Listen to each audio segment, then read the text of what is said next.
Rwanda's X, and we support missionaries and pastors some that are all over the world. And one of the organizations we support is in Rwanda. It's called Reach the Children of Rwanda International, or RCRI for short. And we were able to go. This was our third year in a row that we were able to go to Rwanda to minister to RCRI. And we went in September. We took a team of 4, my wife Paige and Amber and a friend of ours named Jared. We went for, 12 days? And what we were asked to do is the RCRI supports about 460 children. These children live in all stages of poverty.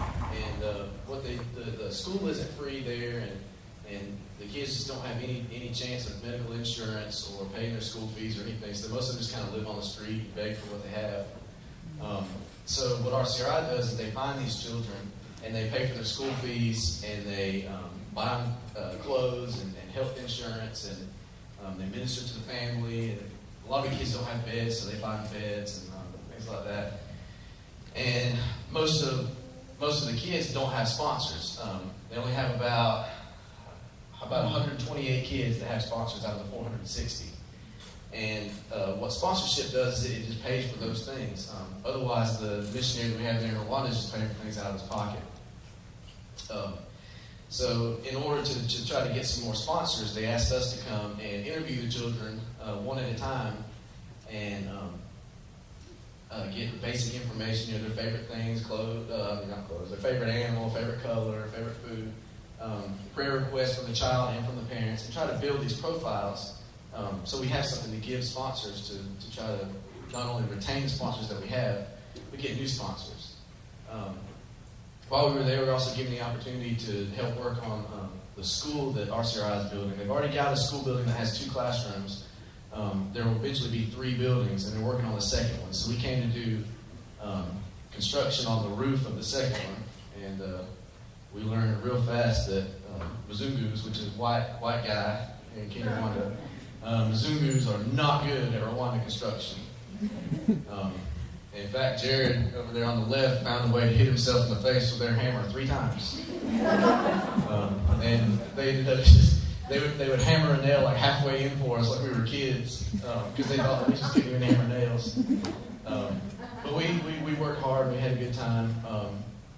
We were able to go to attend small group. I think Paige will tell you a little bit more about that. And we had a really spiritual trip. We were able to really get in deep. And there's a young widow that we worked on her house, and it was a really good time for us to just really get in and get to know the people like we've never been able to do before. So this morning we just want to tell you guys a little bit about our trip. I think Amber's going to speak first, so if she's ready, I'll hand it all over to her.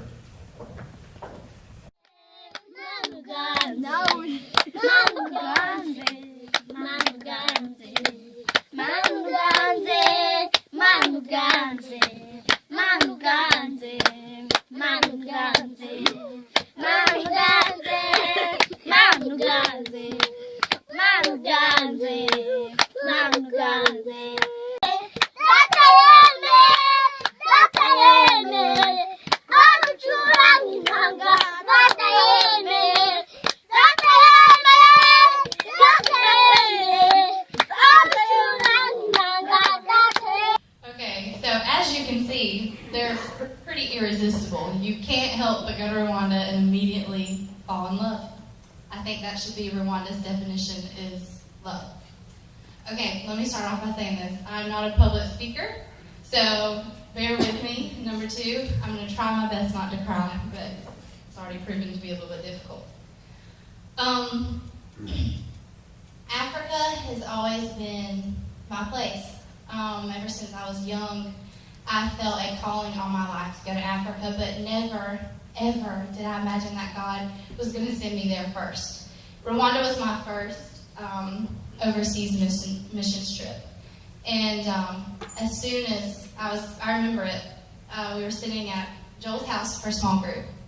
And I knew, I had this calling of mission work on my life, and Corey had just gotten back from his first trip to Rwanda.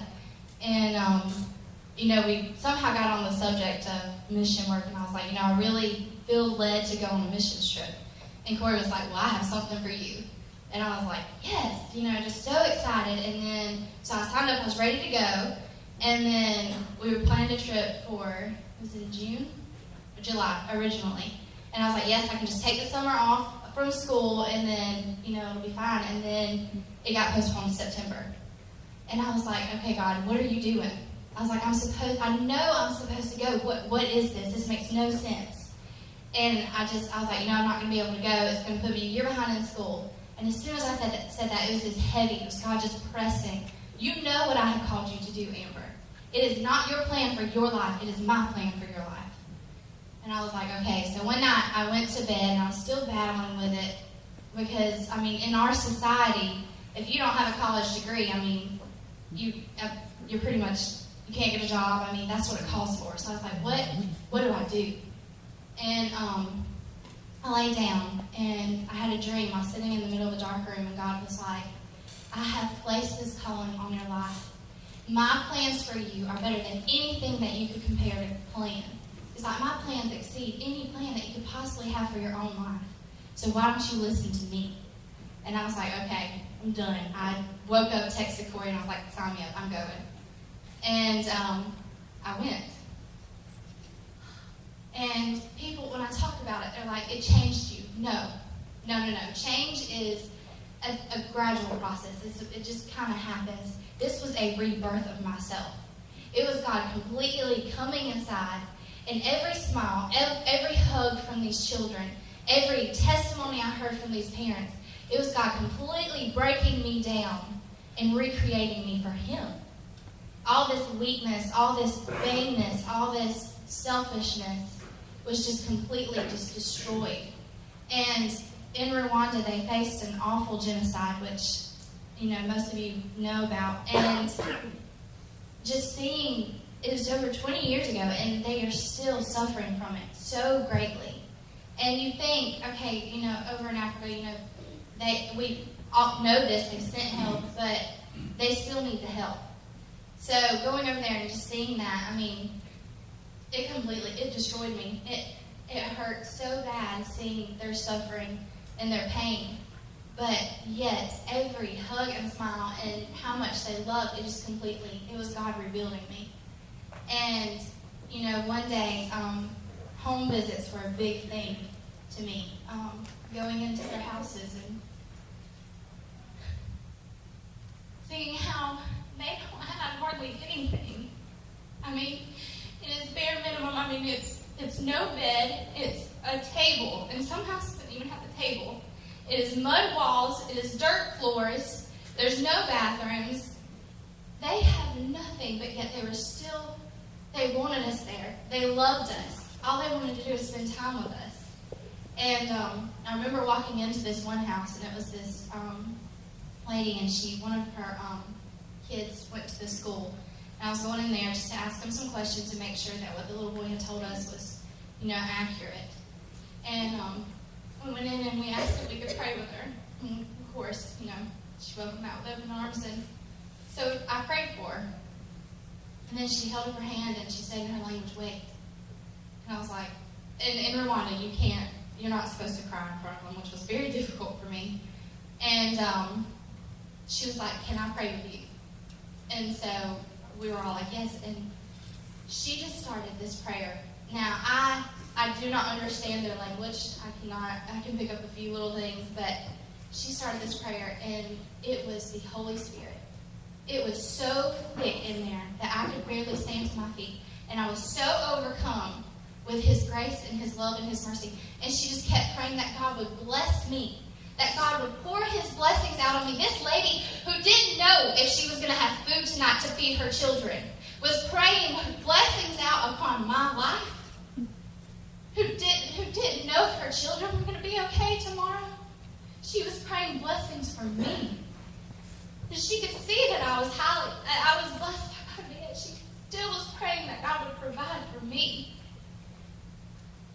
And yet we sit here and we want more. We try to get ahead. All we want is more.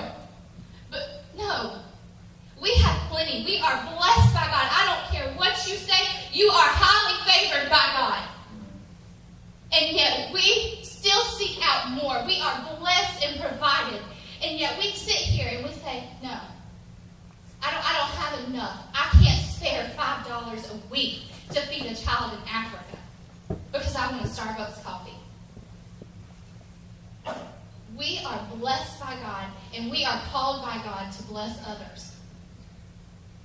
And after you see these children's faces and see that they don't have anything, these families have nothing, I hope it tugs on your heart. And you know that you can do something, whether it be, and not necessarily in Africa either. I mean, there's help all over. There's places that need help all over the world. Whatever God is calling you to do, whether it be donate money to these children, or go to the soup kitchen and, volunteer, or even at work, showing people love. We are called to love. The same Christ that died on that cross, that conquered sin in the grave, lives in us. And he has called us to love. You and me. We're called to love each other, and we're called to show that love. So I challenge you through today. Love. That's the biggest thing that I got from this, is just loving one another and showing that love and spreading it out. Thank you.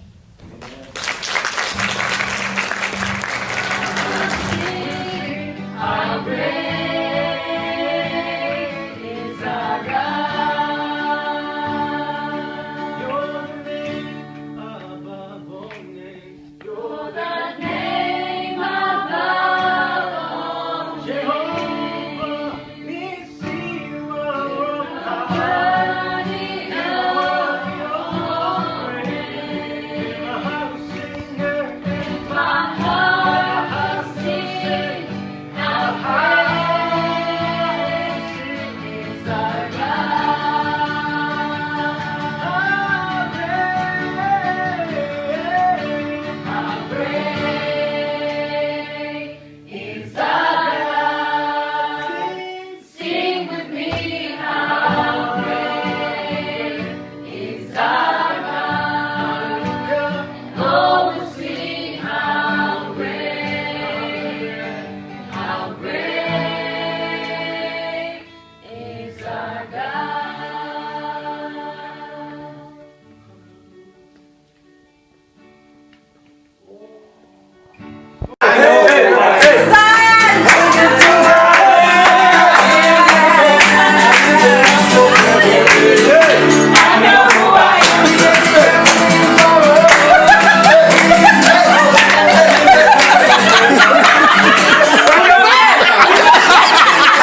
But this was a Rwandan version of our community groups.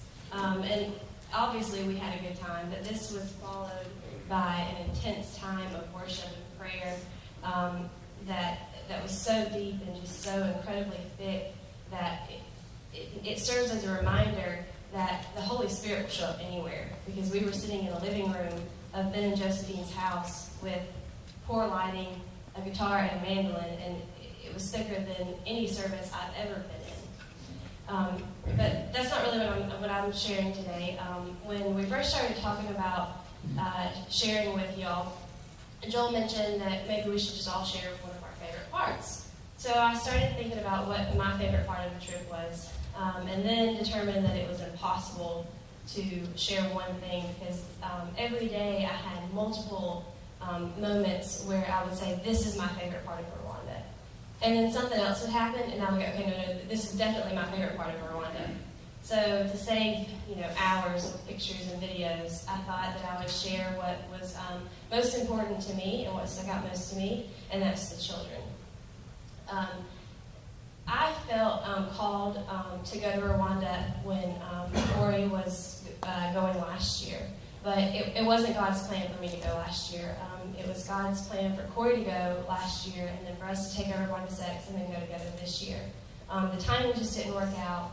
And I was heartbroken because if you have asked me over the past year and a half why I wanted to go to Rwanda, my answer has been every time to love on some babies. That was my calling, was to go to Rwanda and love on some babies. And since last summer, I have been I've had a very clear vision from God, and that's what He wanted me to do. And when I say babies, I mean all children. I don't just mean actual babies. So fast forward to the first Friday we were in Rwanda. We were in Nebihu, working on the profiles at Nebihu Christian Academy. And it was after the first day where Jared hit himself in the face with a hammer 3 times. So the guys decided they were going to help us work on profiles that day rather than do construction. And we split up into 2 teams. And Corey and I were working with our translator and one of the teachers in front of the school when we heard one of the Dusty kids start crying. And the Dusty kids are the kids that, it's a nickname that we've given the kids. They're kids that are not in school. We're not really sure why, because Nebihu Christian Academy is a free school because it's ran by RCRI. But for whatever reason, they don't go to school. They spend their days hanging out in the hills in front of the school getting dusty. So we turned them the Dusty kids. So we hear a cry from the Dusty kids, and we look up, and we see a little boy. He's holding his fist, and he's got his fist clamped like this. And I make eye contact with him. And as soon as I make eye contact with him, he marches his little self right up to the front of the school, up the stairs, and walks straight to me. Now, there's a language barrier because this child speaks no English, and there's 2 other people standing right beside me that speak his language. But something about the way that our eyes connected reassured him that I could help him.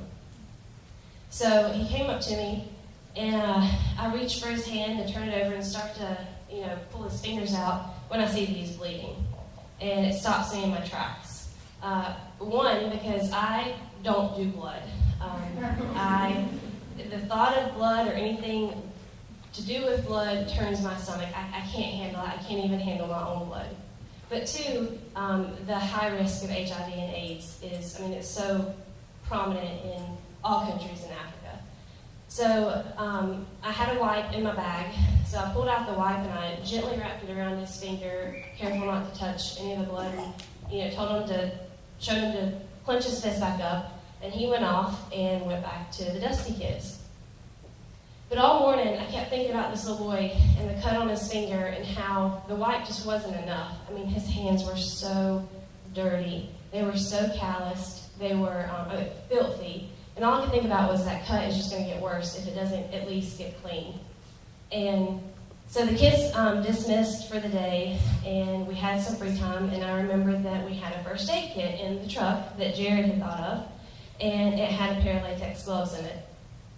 So we got the little boy, cleaned his finger, bandaged it up, to which he walked around for the rest of the day with his little finger stuck up like this, because I know he had never seen or had a Band-Aid on his finger or anywhere on his body before. Never in a million years did I think that the way that I would love on these babies is by me, who does not do blood, cleaning a bloody finger. But in that moment of cleaning this little boy's bloody finger, I was standing in the center of God's will for my life. I was doing exactly what He called me to do for the past year and a half. And I was able to show this little boy God's love through cleaning his finger, cleaning his bloody finger. And it's funny that Joel and Sandra mentioned the women's conference last year, because this morning, because last year while we were at the women's conference, Compassion International was there, and they passed around photos of kids that need sponsors. And no matter who the institution is that is supporting these kids, whether it's RCRI or Compassion International, all of the kids' stories are heartbreaking. They're all poor, they're all sick, and they all need our help. But I met these kids in Rwanda. I held their hand. I tickled their hard little bellies. We heard their giggles and their screams when Corey and Jared thought it would be a good idea to scare the living daylights out of them, and they took off running like they had just seen a ghost. I held them. I rocked one little girl until she almost fell asleep in my arms, and I cleaned a bloody finger. These children are more than a photo at a women's conference. They're more than a number or statistics that we can throw out at you right now. They're more than the stories that we are standing here telling you today. They are beautiful. They are precious. They are lovely children of the Most High God, and we can help them. Thank you.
What you just saw in the video was in the village of Kane, which is the poorest village in the country.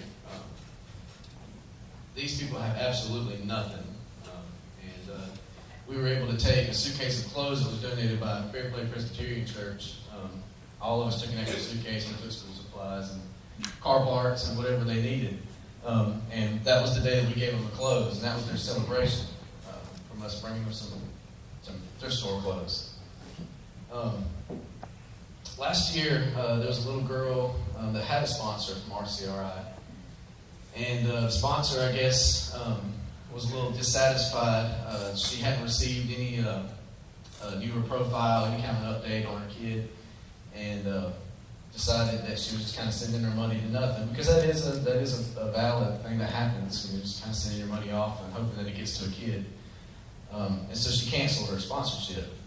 A couple months later, the little girl had moved into a refugee camp where she died. When we were in Nebahu interviewing the kids, there was a little girl that came up, and she looked like she was about to cry, just lip quivering, really sad. And our interpreter asked her what was wrong, why she looked like she was about to cry. She said that because she was so hungry. There was another kid, and we asked them their prayer requests, and the kid's prayer request was that his mom and dad might find some food that day. The average family in the United States spends about $250 per kid for Christmas. And you know as well as I do, most of the stuff that they don't need, video games, DVDs, whatever, toys. We buy our friends and co-workers stuff that they don't want, and they trade money with us by buying us stuff that we don't want. We fill stockings up with stuff that we don't really need or care about.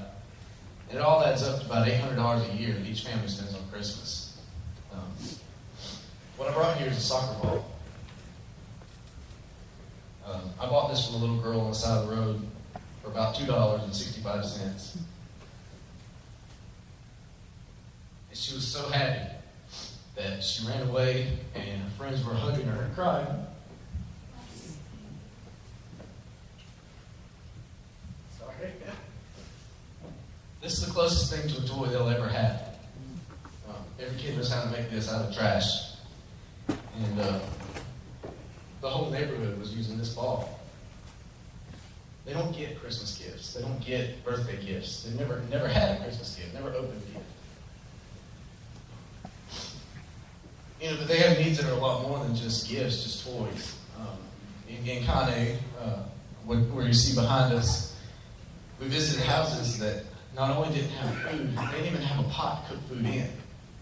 There was so little call for them to even have a pot. They didn't even have a pot in the house to cook any food if they had food. And the problem is that it's a vicious cycle. These kids, they grow up in these villages, and the best hope for the girl is that she'll grow up and find a soldier to marry. If not, she'll stay right there and marry a boy from the village. The best hope for the boy from the village is that he can find some little odd jobs to do here and there the rest of his life, and they'll scrape and scratch the rest of their life. And do the best they can to feed themselves every day, and most of the time that won't happen. And the only cure for that is education. These kids have never been to school, probably won't ever go to school, and they start first grade when they're 12, because that's when they're able to go beg a little money on the side of the road and go.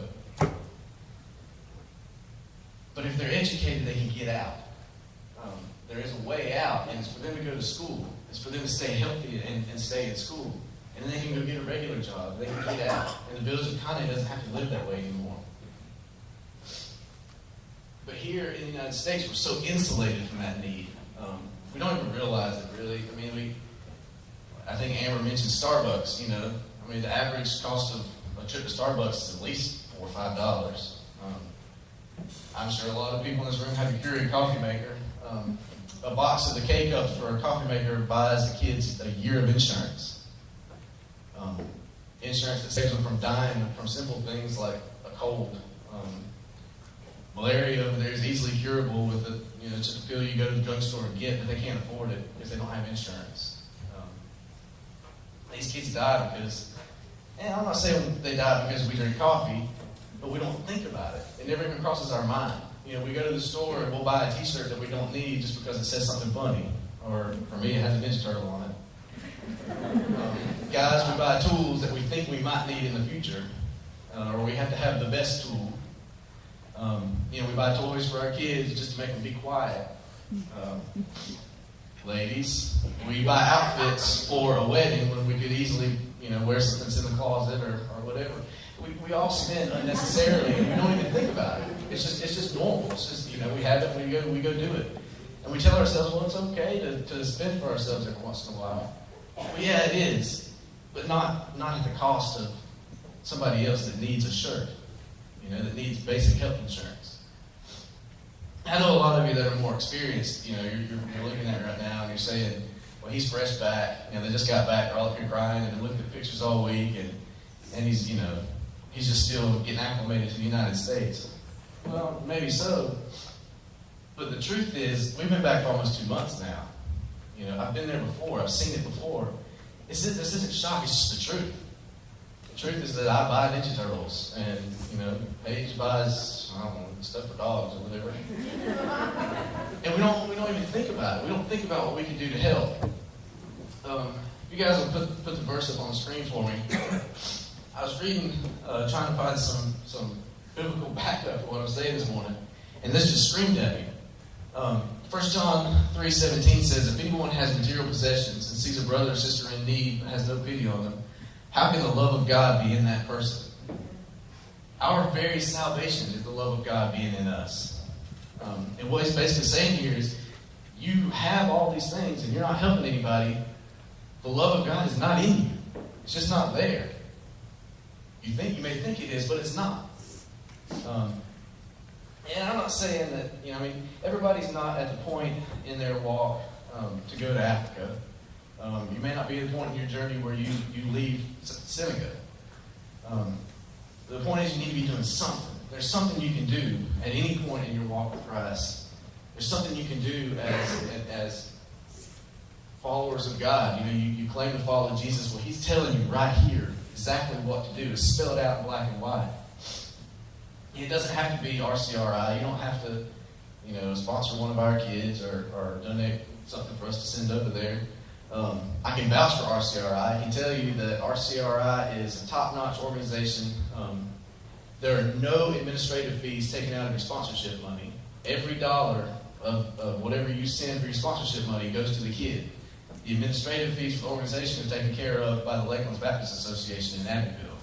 So there's no overhead involved in your sponsorship. Every dollar goes to the kid. And we've been there. We've seen it. We've literally handed the money to the kid or gone and literally bought a loaf of bread. So, I mean, I can tell you that's where the money goes. The thing is if we cared as much about these kids as we care about football, these kids wouldn't die of starvation. They would have clothes to wear. They would have had a Band-Aid on their finger before. But we love football. I love football. We love all our comforts. And there's nothing wrong with loving your comforts. There is something wrong with loving your comforts in the face of knowing there's somebody that needs. So what I challenge you to do this morning is it's easy for us to look at pictures, these commercials on TV that are really sad. And most of the time we feel more sorry for the arms of an angel dog commercial than we do for the kid commercials. And you look at these pictures, I know they're blurry, but you look at the pictures and you see these little faces and you say, oh, their little bellies, their belly's so swollen, Kids have nothing in their belly but air and worms. You look at their little dusty clothes and, little scabs on their head because they can't keep it clean. You say, oh, that's terrible. And then you walk out of here, and you look over at your husband or wife and you say, you want Fats or Firehouse for lunch? Don't do it. Just carry it with you just a little bit further. Just a little bit further than this afternoon. Carry these faces with you and remember that they need it. They need that trip to Zaxby's. That trip to Zaxby's sponsors a kid for a whole month. That puts them in school. It buys them a mattress. It buys them health insurance. And that's all it takes. Just a couple dollars. If you put the next verse up there for me.